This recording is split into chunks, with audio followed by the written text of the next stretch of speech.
afternoon, sisters and brothers, friends and neighbors, and anyone who's just curious to find out what today is about. First thing I want to do is thank our host for such an interesting and wonderful place for us to meet today. I'm going to encourage you to take a look at the artwork and the jewelry afterwards because it's really fabulous. I'm happy to be here in Tampa. My family lives here, so I was very glad to be invited, and I thank you all. We are here today to raise awareness about secret discussions in Washington, D.C., a city not too far from here, about a day's drive. A city not so very different from Florida cities, right? A city, though, where decisions are made that affect the everyday lives of each one of us, our family members, and that affect our communities, from food safety to the air we breathe, from the wages we earn or not, to the taxes we pay, from the interest on our homes and credit cards, to life-sustaining medications. Making these decisions are politicians that we, the people, elected, putting all Americans at risk of losing financial and other securities, are closed-door discussions being held between this administration and other countries that will allow corporations to offshore more American jobs and to eliminate United States laws and regulations when they operate in our country. The physical place for the current round of talks is in Singapore, but make no mistake about it. The effects of these talks will harm American workers and citizens around the globe. The Trans-Pacific Partnership Free Trade Agreement round of talks is going on right now, as we sit. For years, we have endured failed trade policies that have left American workers unemployed or underemployed, financially insecure and demoralized, as our American dream has crashed into a nightmare. We're hunting for work. We have falling wages. We're trying to pay our bills and maintain some semblance of a family life in our crashed economy. We have witnessed firsthand the closing of factories. Some of you may even have trained your replacement workers as your place of business closed the doors and moved offshore. Some of you may have felt resentful about the workers overseas taking your job.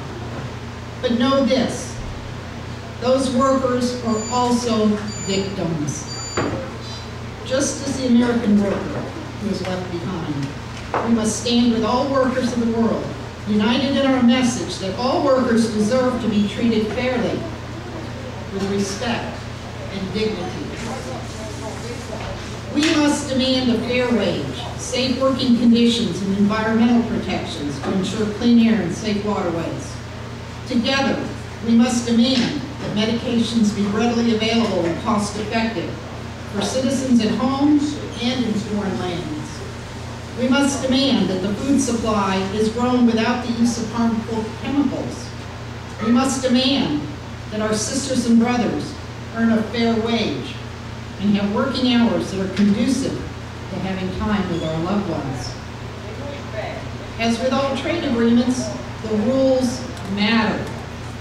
We demand agreements be beneficial for all workers, whether they're in Asia, Canada, Mexico, South and North American workers. Agreements must not serve as vehicles to deregulate economies, reduce environmental protections, or remove worker protections. Standards must be maintained, or working families of all countries will be the ones who pay the price. Any new trade agreement must provide jobs and opportunities for working families, and not just increase profits for global corporations and their shareholders. Any new trade agreement must help U.S. businesses export jobs, not make it easier to outsource jobs. Any new trade agreement must provide protection for all workers, not just legal remedies to bypass courts and sue governments if our laws and regulations interfere with making a bigger profit. Secrecy surrounding these meetings prevents us from knowing whether the Trans-Pacific Partnership will be good for America and its workers, or whether it continues the same failed trade policies of previous administrations. What has been released has raised concerns in our labor community. Our concerns are really about basic worker rights. Rights we as Americans believe are core to protecting all workers. Organized labor believes that all workers have a right to free association and the right to join with other workers to bargain collectively for wages and decent working conditions.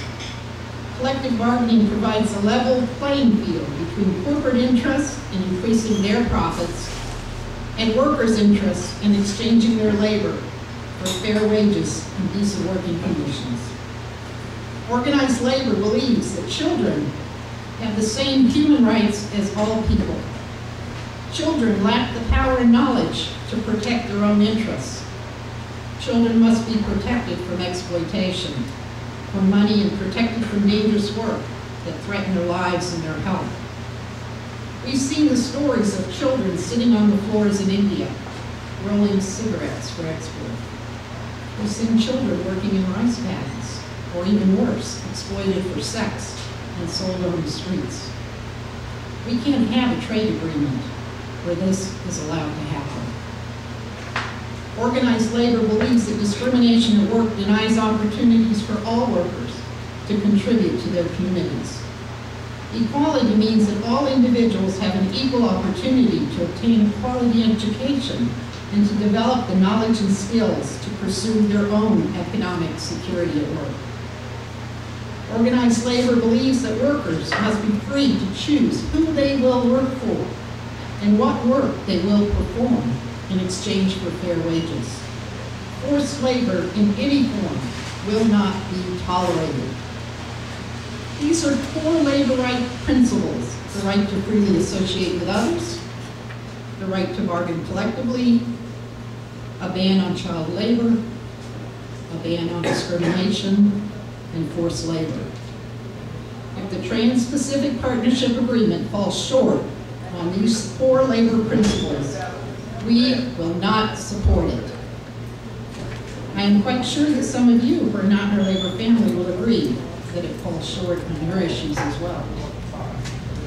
Do we really need to repeat the free trade fiascos of recent years when we imported toxic toothpaste, toxic pet food, and toxic children's toys? Do we? No, right?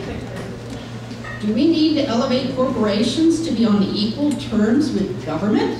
No. The Trans-Pacific Partnership proposes to grant special privileges to corporations to challenge our laws, our regulations, and even our court decisions through enforcement by special tribunals set up outside our country's laws. Do we need to create new super rights for foreign corporations that provides compensation with our taxpayer dollars for, for perceived loss of expected future profits? If they think our environmental laws or our labor and safety laws get in the way of their profits? No. Do we really want our government to agree to prohibit Buy American and state level Buy local laws? No. Do we need to guarantee foreign corporations a minimum standard of treatment if they decide to relocate? What about a worker's minimum standard of treatment? Join us as we forge forward in our fight for all workers. It is only when we raise our voices in unison with our message that each citizen of the world deserves the same things that we want for ourselves. In unity, we will create a power and a force based on core principles.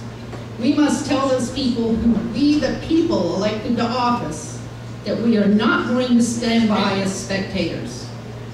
As our livelihoods and our society are torn apart, one job, one community, one small business, one regulation, one law, or one day at a time. We will stand with our fellow workers abroad to ensure that they have every worker safety and wage protection, every environmental protection, and access to health care and comfortable living conditions, just like we enjoy. We demand that Congress exercise their constitutional authority to oversee, regulate commerce, and approve any trade agreement, and ensure that all interested stakeholders have a say in what those trade provisions contain. We need to remind Congress, those people we elected, that we need jobs at home in this country, not free trade agreements abroad. Thank you.